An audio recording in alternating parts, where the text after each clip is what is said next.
तो भैया पीएम नरेंद्र मोदी के संसदीय क्षेत्र वाराणसी में अपने सांसद नरेंद्र मोदी के स्वागत के लिए तैयारियां ऐसी हैं कि मोहल्ला 80 से लेकर लंका बीएचयू भेलूपुर रविंद्रपुरी और सिगरा से लेकर रथ यात्रा और भेलूपुर मलदहिया तक खूब सजावट और इंतजामों का दौर चल रहा है।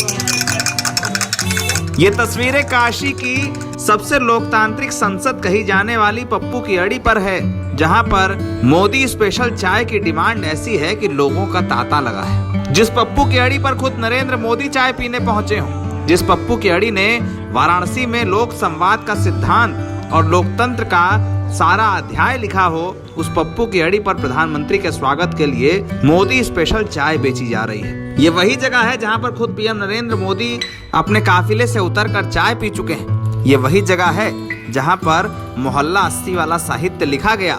ये वही जगह है जहां पर वर्षों से नारा गूंज रहा है, शाश्वत नारा काशी का, हर हर महादेव। वाराणसी की यह तस्वीर पीएम नरेंद्र मोदी के दौरे से एक दिन पहले आई है। पप्पू की अड़ी पर क्या माहौल है और यहाँ पर मौजूद लोग मोदी स्पेशल चाय के बारे में क्या कहते हैं, आइए सुनाते हैं। क्या नाम है आपका? जी हमारा नाम मनोज है, पप्पू के लड़के हैं। मनोज जी, आपने मोदी स्पेशल चाय नाम रखा है, क्यों नाम रखा है ये और क्या खासियत है? चाय तो हमारा वही है, स्पेशल चाय बनाते हैं। मोदी जी यहाँ आके बैठ के चाय पिए हैं, तब से कुछ लोग मोदी चाय करने लगे।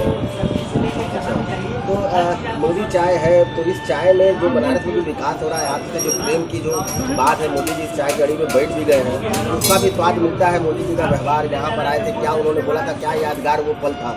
मोदी जी के विकास तो है कि इतना विकास कर दिए हैं कि इसमें कोई दो राय नहीं है, कहना नहीं है। जिस वक्त मोदी जी यहाँ पे आए थे, आपसे क्या बात हुई थी, क्या चाय के बारे में उन्होंने बोला था? मोदी जी यहाँ आए, बैठे, हाल चाल पूछे, पिताई का हाल चाल पूछे, फिर उसके बाद देश के विषय पूछे, हम कैसा देश चला रहे हैं, क्या कर रहे हैं, ये सब बातचीत किए।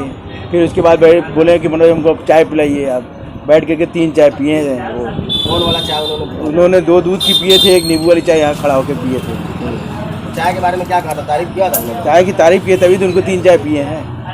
मनोज जी, एक चीज़ और बताइए कि अब फिर मोदी जी आ रहे हैं 7 तारीख को, क्या आप फिर चाहते हैं कि बनारस में एक बार आ रहे हैं तो आपकी अड़ी? अब तो बनारस के तो वो काशी को गोद खुद ही ले लिए है मोदी जी, बनारस को, उसमें दो राय तो है नहीं। वो दोबारा आपके यहाँ आए, आपकी चाय पिए? हम तो फिर चाहेंगे, आएंगे हमेशा, दोबारा नहीं।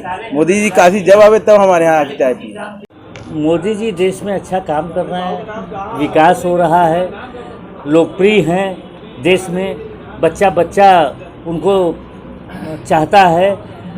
और इसी बात को लेकर के उसने मोदी चाय बनाया। मोदी जी यहाँ आए, चाय पिए और उन्होंने तारीफ़ किया चाय की। उसके कंधे पर हाथ रख करके उन्होंने पूछा चाय बनाने की विधि और उसने बताया विधिवत। उसके बाद उन्होंने पान खाया। तो मोदी स्पेशल चाय नाम उसने रखा है तो कुछ गलत नहीं रखा है भाई। कोई भी नाम किसी न किसी के प्रभाव में रखा जाता है, जैसे हमारा आपका नाम है किसी न किसी देवी देवता के प्रभाव में रखा गया है। चाय में वो 9 साल के विकास का स्वाद मिल रहा है आपको? बिल्कुल मिल रहा है। ऐसा है, आपको नहीं लग रहा है?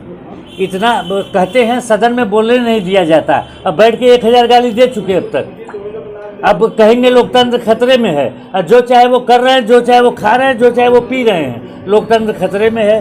तो झूठों का कोई सुनता नहीं है। देश की जनता समझदार है, लोग जानते हैं कि ये झूठे जो हैं, चोर उचक्के झूठे सब इकट्ठे हुए हैं। इस चाय का स्वाद 9 साल के विकास का लग रहा है? ये स्वाद, चाय का स्वाद वैसे ही है जैसे 9 साल पहले था।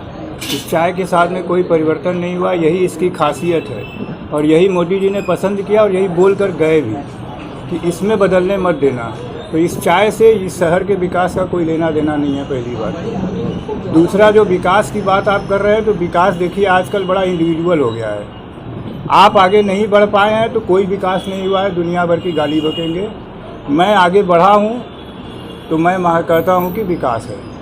तो इस समय विकास की परिभाषा ये है। वैसे आप शहर में घूमिए, देखेंगे पुराना शहर है, ये दिमाग में रख के जाइए। ये मत सोच के जाइए कि हम पेरिस में आए हैं। जबानी जमा खर्च अलग होता है, ग्राउंड हकीकत अलग होती है। तो जैसे पुराने शहर में स्थिति होती है, उसको ध्यान में रख के जाइए, तब आपको अंदाज़ा लगेगा क्या है, कैसे है। जो समस्याएं होती हैं, जो चीज़ें होती हैं, हाँ, उस लेवल पे हम लोग रह रहे हैं तो उसमें काफ़ी सुधार हुआ है। समस्याएं ख़त्म हो गई, ना हुआ है, ना होगा।